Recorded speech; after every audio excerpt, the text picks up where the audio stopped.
Ladies and gentlemen, welcome to Power Bomb Weekly. The only other, and so then, like I said, in '85 we moved to Nebraska. Now the only way that we could watch wrestling in 1985 was Saturday Night Main Event, because we didn't have. I lived on a farm. We had 3 channels: ABC, NBC, CBS. There was no cable. The only way you were going to get cable is if you had a satellite. In '87, getting a satellite, you needed. We had about 5 stations, I want to say. Same thing. ABC, NBC, CBS. We had a Fox affiliate station. Those 3 stations repeated each other through channel 2, 4, 6, 8, 12, all the way through.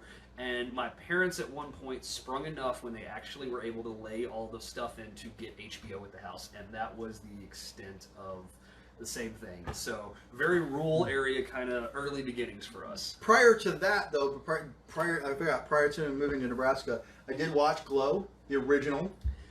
That is something I can say that I didn't watch in its early initiation. Really, I didn't watch Glow until a while back. Because on Saturday nights, you'd have the Morton Downey Jr. show. I do remember him, yeah. And after Morton Downey Jr. would be Glow. And I think this was in like channel like 56 or something like that, UHF. He ran late at night because of the... Oh, yeah. Oh, yeah. Oh, yeah. But my parents either didn't know I was watching it or didn't care. I don't know. I don't remember much about Glow. I remember Hollywood and Vine. I remember Mount Fuji. I don't remember, like, when I watched the documentary, I don't remember a lot of these spots, Yeah. But I do remember watching Glow. Okay. So, and then, so then we moved to Nebraska, and the only way to watch wrestling, like I said, was on Saturday Night's Main Event. And because my dad was a thinker, my stepdad was a thinker and a visionary. He recorded them all on his Betamax. Ooh. Because we did not have a VCR, we had a Beta machine. All right. So yeah, those are. You were in that that group, right? Yeah. Yeah.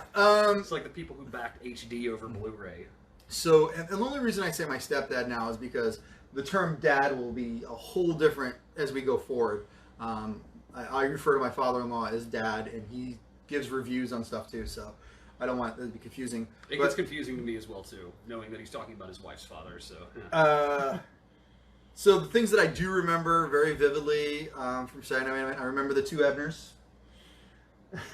The switch, huh? All I remember the creation of the hardcore title. Okay. Do you remember how the hardcore title got created? No, tell me. So when Hulk Hogan lost the belt to Andre, and they took the sledgehammer to it, Mick Foley found that in the trash can, and he typed it up, and that's what became the hardcore belt. Was just the old one. The old sledgehammer. And the only other way I couldn't watch wrestling, I'd get the WWE magazine every once in a while. I remember that, yeah. So I remember like Corporal Kirchner. Don't remember who he was. I just remember seeing a poster for him. And, and then you had the Repo Man. I remember Repo Man and a couple of those guys. So that was from '85 to I don't know 93 when I joined the Navy. It was either Saturday Night Main Event, which I believe ended in like '88. Definitely late '80s is about when that went off. And then watched Reading magazines. So I lost a lot of wrestling between '90 and '94, which is where you fit in a lot of it. I would like to say that you missed a lot, and the sad truth is that you really didn't miss a lot from that point. I mean, there are obviously, we romanticize now Shawn Michaels and Bret Hart. Right. We romanticize the start of what was the Clique and, Nash and a couple of those guys coming in. As I briefly talked about with it, WWF, I apologize, I go back and forth on E and F. It'll happen a lot. But just get the F out. Yeah, get the F out. I remember that campaign. They didn't run West Virginia at that point. They came down, they had shows, and if there's an A and a B show, and when they were firing in the 80s, there was an A, B, and C show at that point. Okay. At this point in the 90s when they were going off, they weren't really coming down. They weren't really traveling. They had a lot of financial stuff going on. So a lot of the stuff that I got, which gives me a lot of the early interactions that I had with some of these people, is Crockett WCW still ran some of these old towns, and also at this point in time, our Lord and Savior, JC, Mr. Jim Cornette, he decided to try and fire Smoky Mountain Wrestling, and Smoky Mountain Wrestling is that is what got me completely enthralled and hooked, I would say, as a lifelong fan at that point, just because of the interpersonal reactions that I got to see and got to have with people. I got to see, Rock and Roll and Midnight. I got to see, Terry Funk and Bob Orton. I got to see a lot of these guys that are the legends, the Hall of Famers, the fathers of the Hall of Famers that we have now. I got to see those guys because he was bringing them in for these couple shots that they have right now. He had Orton as the commissioner and the enforcer. He brought a lot of those people in. And he also would bring in a lot of the old Southern talent and guys that, obviously the WWF wasn't really using at that time. So a lot of those early shows that I would say that you got to miss out on, I got to see Sting and Flair. Right. I got to see the Luger and Sting thing happen, Well, I didn't even know WCW existed until '94. Well, it was existing, and existing. That is it. Thriving, existing, yes. So 90s wrestling for you in the 90s. Wrestling for me in the '90s, yeah, that's. And if you don't have much, then you don't have much. No, I do have a lot of it. And anybody from back home who happens to watch any of this, thank you very much for tuning in. I will give a quick shout out to House of Kayfabe and my good friend Brian, who has offered to possibly do some stuff with us in the future if this takes off. Cool. I remember sitting on the bus and riding around with a couple of these people and talking about wrestling. And I remember as the days went on with wrestling and the drop-off started happening, and I remember seeing the more people who would sit on the bus and talk about, oh my God, did you see what just happened? You're talking about the school bus, right? Fewer and fewer. Yes, on the school bus, not the mentally handicapped bus that got everyone there. In the 90s. Yeah, in the 90s. So I was in the Navy, you're still in high school. Yep. Got it. All right, cool. Still there. Yep, we are worlds apart at this point. But I remember talking with them about it and really enjoying some of the things, and that's really, I would say, when they've been trying to run those exposés. They've been trying to run everything on exposing it. Wrestling, as we have found out multiple times, has been exposed several times over the years. Right. Going all the way back into the 30s with I believe it was the New York Times article that got published that essentially exposed it back in the day. Right, it took them many years. Yeah, it took them years to come back from that because, unfortunately, unlike now, that information is not stored in the ether box. It's, the internet. The news got put out, and then, a couple years later, you just forgot about it. So they were able to come back from it. And then the big thing became, obviously, the Don Stossel interview, dealing with things like that in the 80s. And then I remember in the 90s, even seeing Dusty and a couple other people in some of these exposés where they were talking about, how things were done. The big thing is obviously the steroid trial, the steroid scandal, things like that. The big thing obviously was the blade job. Everybody wanted to see the blade job. If you haven't seen Dark Side of the Ring, it's a great history of wrestling, and they definitely go into the exposures that happened with that, and they definitely talk about they wanted to see the blood. They wanted the blade job. How do you do the blade job? And every expose was always, this is how they do the blade job. And I just kept seeing more people removed from it. And at that point in the 90s, you did have the drop-off of Hogan. Right. You did have the drop-off of, still to this day, I love him to death, the Ultimate Warrior. He went away for a long time. And when those guys started to separate out and leave the business or whatever disputes that they had, that's when it slowly started to dwindle out. So missing a lot of the stuff in the 90s is not the worst thing in the world to have happen, because there's classic stuff, and there's just a lot of just stuff thrown at the wall that didn't stick. There's a great match that I know you're wanting to jump in, but no, it's fine. I think the WWE actually ran this on an advertisement not that long ago of Gilbert. Gilbert showed up and wrestled in a Teenage Mutant Ninja Turtle costume at one point. This happened on television. It's a thing of beauty. I do not know how they did not get sued for copyright infringement of it, but he is in a Halloween Teenage Mutant Ninja Turtle. I believe it's Leonardo I think it's It doesn't matter. It doesn't matter. But that's what they were grasping for anything at that point to get back into that pop culture because, as you said, with the 1980s rock and Rock and roll roll. connection, Right. you know, that skyrocketed them, and they couldn't figure out how to latch onto and turn it into something to work with, you know. Right. And I think the WWE is suffering from that now, but that's what's always made wrestling great, especially from the 70s all the way through the 90s, is they would find that pop culture thing and they would take it and twist it and turn it on its head, and then they would have wrestling out of that.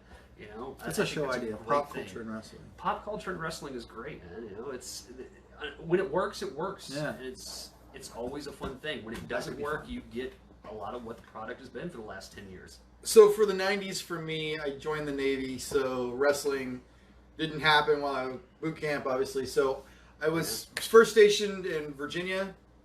Shout out to Virginia, the asshole of America. Norfolk, Virginia. And I remember I was walking across base. My family hadn't moved there yet, so I was just kind of looking for something to do. And I stumbled into the base bar. Not stumbled because I was drinking, but I was using the turn phrase, stumbled. I walked into the base bar, and I saw the gloriness that was Age in the Cage.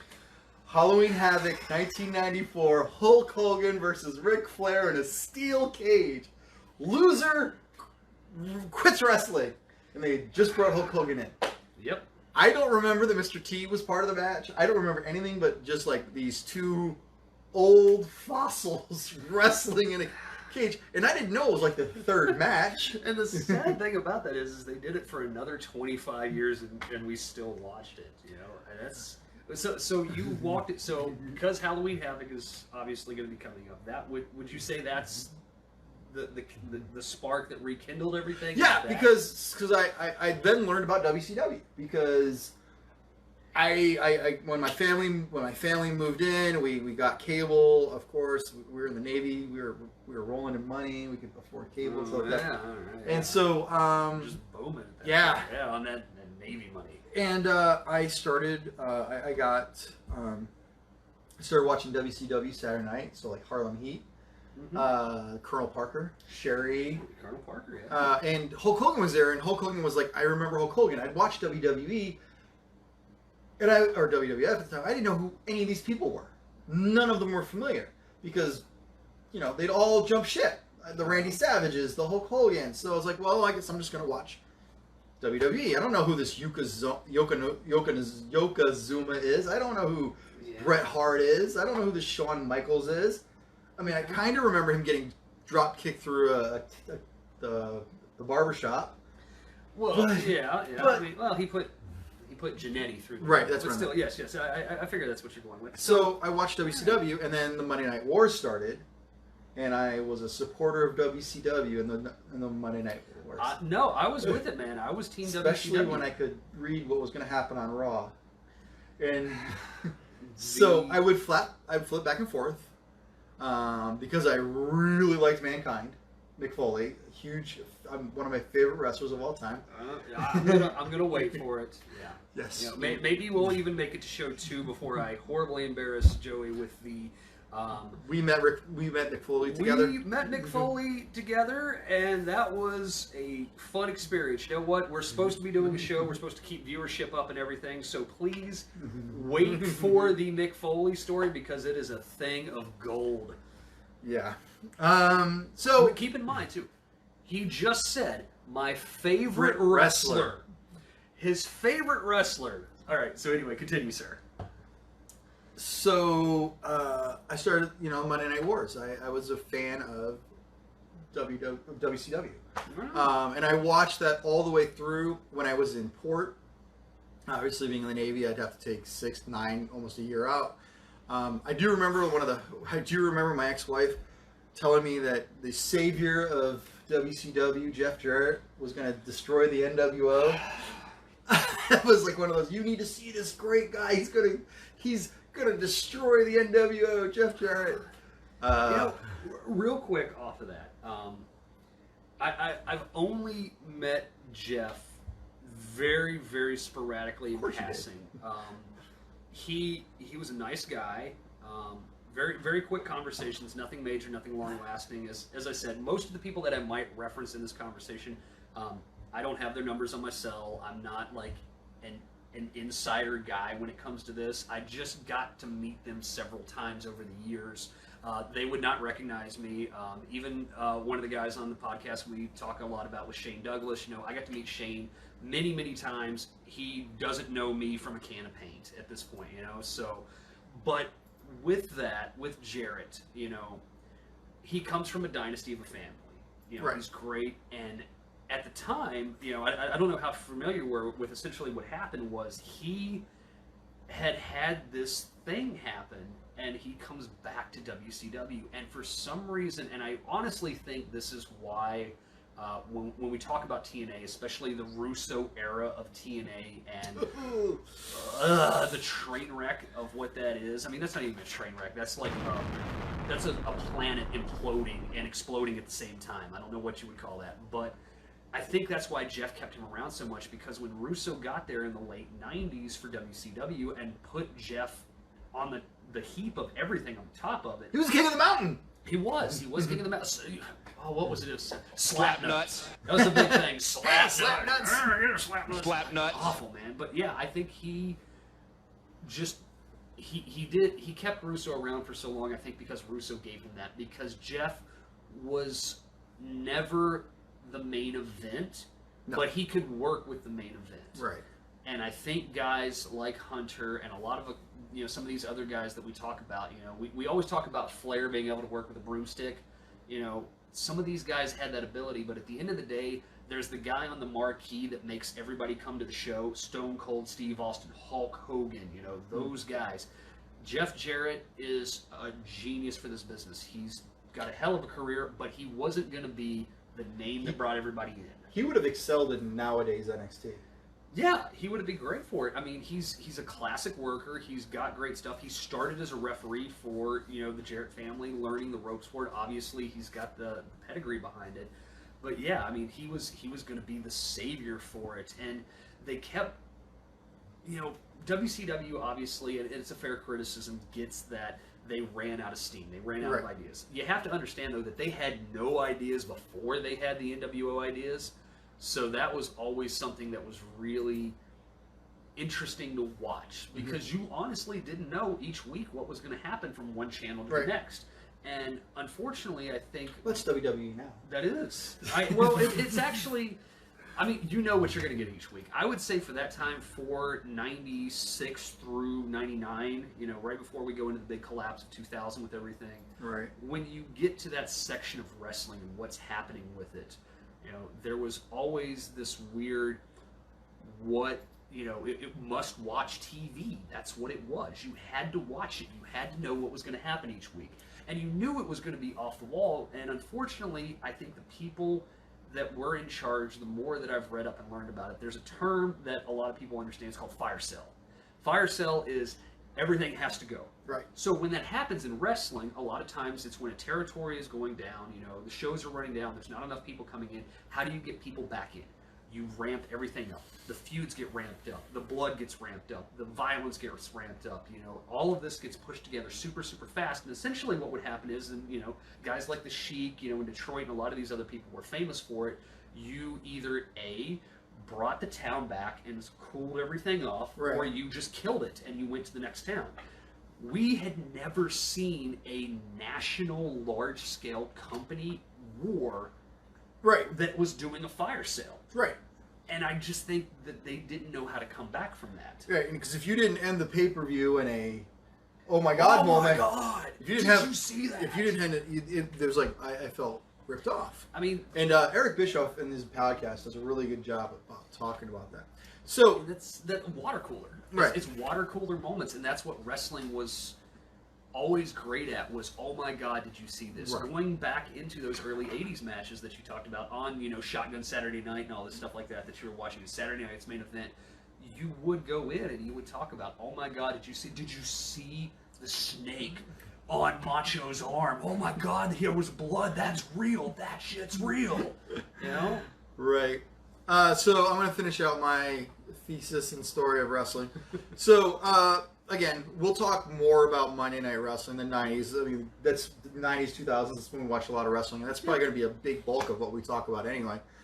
But, so I'm going to talk about my shirt. So the shirt I'm wearing right now, and that was really, I got my new passion for wrestling. So there was a company in Hawaii called Hawaii Championship Wrestling. They folded. We'll get to why they folded. So this was ran by Don the Rock Morocco. All right. So I met Don the Rock. He was a huge, like you put your hand in his hand and your hand disappeared. He was a mammoth He man. it's just like his hands were huge, and so he owned this company. Hawaii. So I did some research. Hawaii Wrestling was owned by NWA and AWA at different parts in the history. It'd been around since 1922, actually. So when they used to show the show it started off on the Marine Corps base, and then it ended up being on the Army base, and it's in Hawaii. It's not very far. So we got to watch the brand new relaunch of Hawaii Championship Wrestling. The Kamehameha Championship Heritage title. They had this big elimination match. They did their one and only cage match. It was a lot of good stuff. I thought you were just a Dragon Ball Z fan. No, this was one of my favorite wrestlers, and he still wrestles. He actually he wrestled in Defy before a wrestling show in Tacoma before it all shut down. So Don the Rock Morocco, he owned it. We saw him twice, I think, and so we would go to these matches all the time, and I'd bring all my kids. Well, my son Brett ended up turning about when he turned 17. They were like, hey, if anybody wants to, train to be a wrestler, get your parental permission, we'll do tryouts.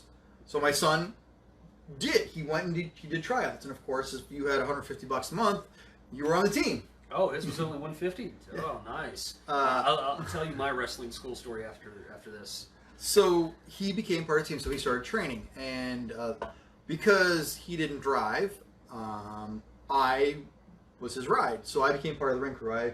I have set up and taken down wrestling more times than I can count. So I would go to the shows. I would help set up. I would break down.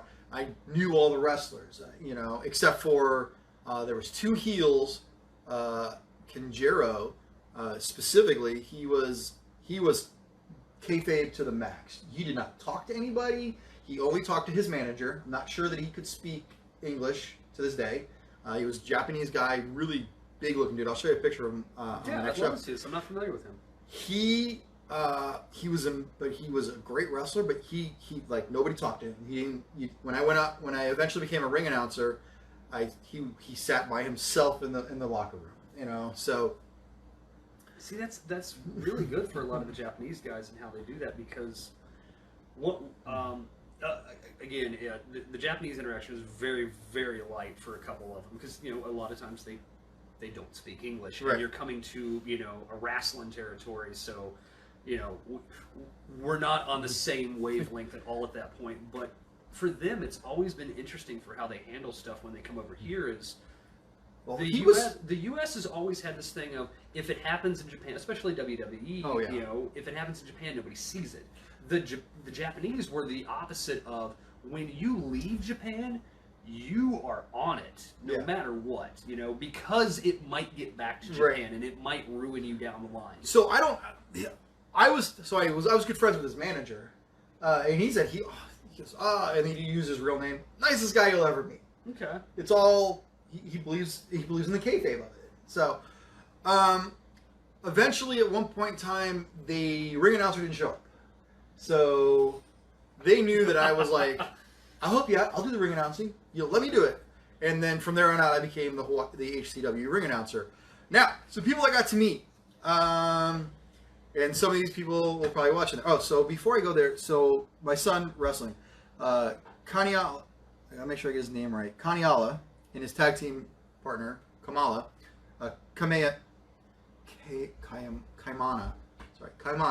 and his tag team partner was Kanali. He mentored my son, and I watched my son take every single wrestling move at the time. I've watched him take it. And they were prepping him to do the Jeff Hardy Swanton Bomb, and I've watched my son do that. And there's nothing more scary than someone you love leaping off that you it's 17 years old and you don't trust he's going to make it all the way around. I'm going to take a small note because I'll explain mine in a minute. Carnello was a mentor to him, and when he left the company because of what happens, people's egos and money and whatnot. I don't know the true story, but I have a pretty good idea of what happened, and it was a lot of insulting family. He left, so my son lost his passion for it. But I continued on as ring announcer. So people I've met. I met a guy named Micah Taylor and his lovely wife, Island Girl Tracy Taylor, who very popular in the independents. Okay. Again, Kaimana, who actually wrestled at Defy in Tacoma not too long ago. The guy who runs Defy, whose name is I can't think of his name right now, but he's our best plug, and can't remember it. I told you this was going to happen. I know, it's all right. Did I write his name? I should have written his name down. Matt Farmer. A buddy of mine who was learning how to be a wrestler and a referee with my son. He continued it on Ref Bill or Crazy Chris Jones. And then I met Bill Apter. Which we talked about earlier. I not really ever got a chance to come across Abner, and I know he's a huge name, and you figure at some point I would have crossed with him at a show somewhere, and I never really did. They came to give, I met him because they came to give Don Morocco an award. Okay. And then I met Mr. Wrestling #2, Johnny Walker, who he passed away recently, earlier this year. He was listening to his stories were amazing. You have this 85-year-old guy, his famous story about how Jimmy Carter's wife loved him as a wrestler, and he wanted him there at the White House, and they wouldn't let him go because he refused to take off his mask. It's a security issue. I can see that. Yeah. And then Mr. Wrestling 3, Steve Corino. I actually watched the turnover when Johnny Walker gave the mask to Steve Corino. Nice. Which is when I saw it on Ring of Honor earlier 2 years ago. I'm like, I know him. Right on. And then the most famous wrestler probably that I know is Jeff Cobb, who has torn it up on Ring of Honor, AEW. He was on Lucha Underground as Matanza. He's an amazing guy. And, you didn't go with me. You went with me to the Ring of Honor show, right? No. Oh. No, I did not go because that was the one that Jay Lethal was on, right? Right. Yeah. Yeah. I think you told me about No, that show. I took Ron. Yeah, you told me about the pricing of that show, and I laughed heartedly. And the only thing I could remember is the Jim Cornette story of them trying to run West Virginia when they wanted to sell the building out for it, and they were charging like $120 for front row tickets or something. And it was like, what? Paid $60. And the excuse that they had, if you've never seen the shoot, listen to Jim Cornette talk about his leaving of Ring of Honor, but essentially the guy gets on the thing and says, Ringling Brothers was there 2 months ago and they ran for these ticket prices, and he's like, it's the circus. He's like, it's like a national thing to go to the circus. This is a wrestling show. We're trying to run a show. It's like, and yeah, it was like 120 or 100. I believe I had tickets for that show, and the cheapest tickets were like $35, and I ended up not being able to make it to that show that night because a friend of ours' wife went into labor, and he was our ride. So here's the story of wrestlers I didn't get to see because I went out to see is painful. So for about 6 months, Rosie, superhero in training. Yeah. He was a tag team champion of HCW. Didn't get to see any of that because I was out to see. And then they had these two young up-and-comers that did a couple of shows. You may have heard of them. One of them is a Samoan.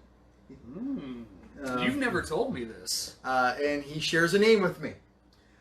Samoa Joe wrestled there for a few shows. Never got to meet him, nor did I ever get to meet AJ Styles, who also wrestled there.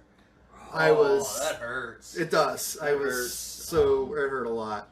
I got to shake Joe's hand at back when he did Ring of Honor, because Ring of Honor ran a lot of areas in the Philadelphia, obviously Ohio, those sections around there, and yeah, I got to meet Joe. Cool.